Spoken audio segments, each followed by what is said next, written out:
Chapter 4. Legitimate versus illegitimate banking. Similar to the previous chapter, which began with the history of money, Chapter 4 begins with the history of banking. In the previous chapter, we discussed that the money revolution sort of took off in the ancient world, and when that happened, we also see the emergence of formalized banking. Specifically, we see institutional banks grew in power as the Roman Republic expanded. However, as the Roman Empire collapsed, banking went into sort of a lull and didn't reemerge until the new Middle Eastern Crusader kingdoms began trading with the Byzantine Empire and the Italian city-states. Italian merchants played an essential role in returning banking to Europe by developing international relationships along the trade routes between the East and the West. These new merchant banks performed three main functions. They financed trade and commerce, provided foreign exchange, and also maritime insurance. And even though profits could be made through all three, by far the most profitable was the financing of loans. The unfortunate reality was the reintroduction of banking into the West also reawakened fractional reserve banking, the original sin of the banking profession. Chapter 5 will discuss fractional reserve banking in detail, but for now you can think of it this way. Savers brought their money to be stored in the bank. Banks received deposits and stored it in their vaults. At some point, the early bankers realized they were the only ones that truly knew how much money was in the vault. And so an idea was born.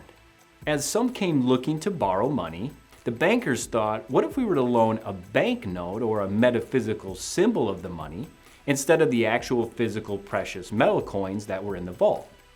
We keep our assets in the vault, we essentially uncap our lending ability, create unlimited quantities of these metaphysical banknotes, and turn this practice into huge profits. Once metaphysical signs could be lent in place of actual physical money, bankers discovered the perfect scam. Hence the concept of fractional reserve banking was born. However, it wasn't quite that easy, as many objected to the practice of banking in general. Great minds like Augustine and Aristotle and Calvin, they recognized the ease at which profits could be gained and suspected fraud was present.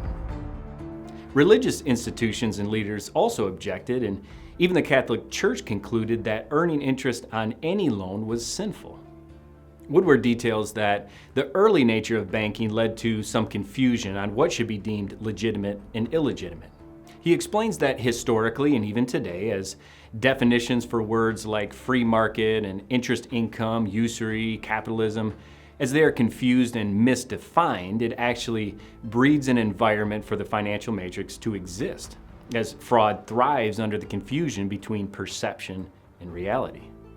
To explain further, let's take the word usury, for example, a term describing one lending money to generate profits when it's charity that's actually needed.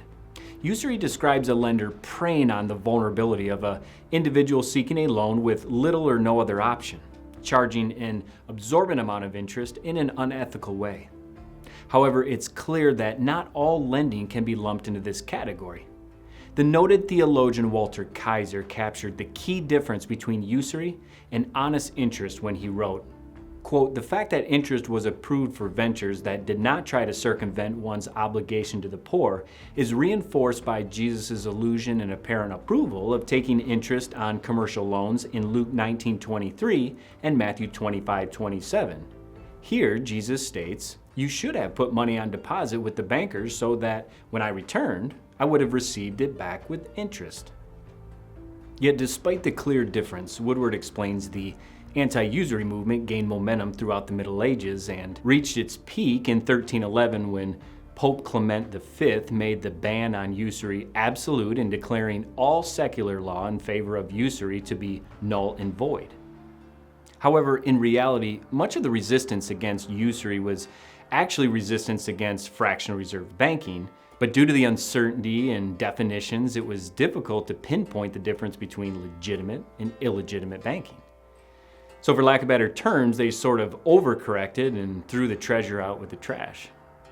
This ruling was an important one because it wrongfully dismissed the legitimate side of banking and really created an environment of non-compliance as it drove the Italian Christian bankers to hide honest profits in dishonest ways. Now from here, Woodward transitions to defining legitimate versus illegitimate banking. He states that lending money and earning interest in the free market is consistent with the principles of liberty and justice and don't pose a problem. He continues, the concept of delayed gratification, it does have a cost. And if the borrower expects the legitimate lender to suffer that cost, he must be willing to pay for it. The borrower, in effect, pays interest for the inconvenience to the lender, who is delaying the use of his own money. Thus, interest charged in such a situation is a free market balancing of the accounts between legitimate lenders and their borrowers.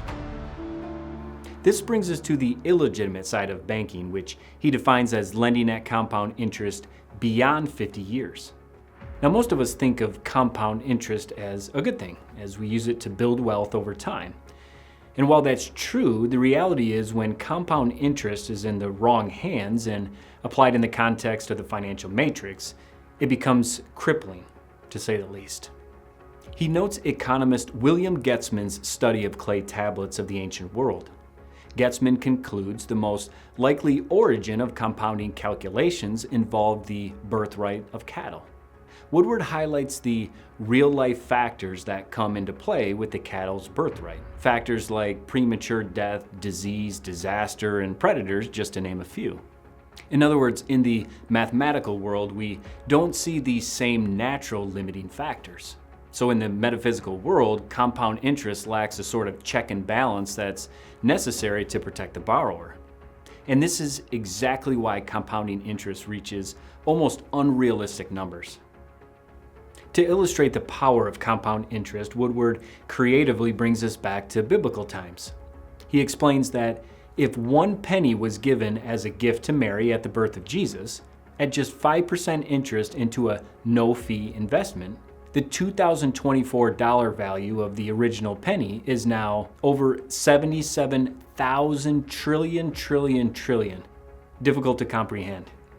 He continues that this amount of compound interest power could obviously be dangerous in the wrong hands and is precisely why the biblical Jubilee restored land that was sold back to its original owners every 50 years.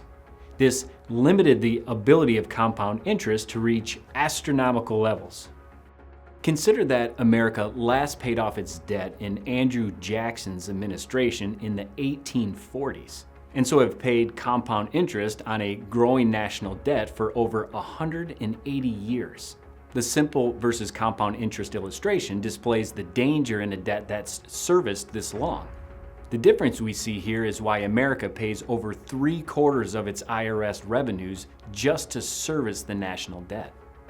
He also details America shelled out $659 billion just in interest payments in the fiscal year 2023. Notice the increase in just 1 year of $184 billion. This highlights the dangerous compounding levels America is facing and should make any American nervous. There's a lot to unpack here, so let's begin reading Chapter 4.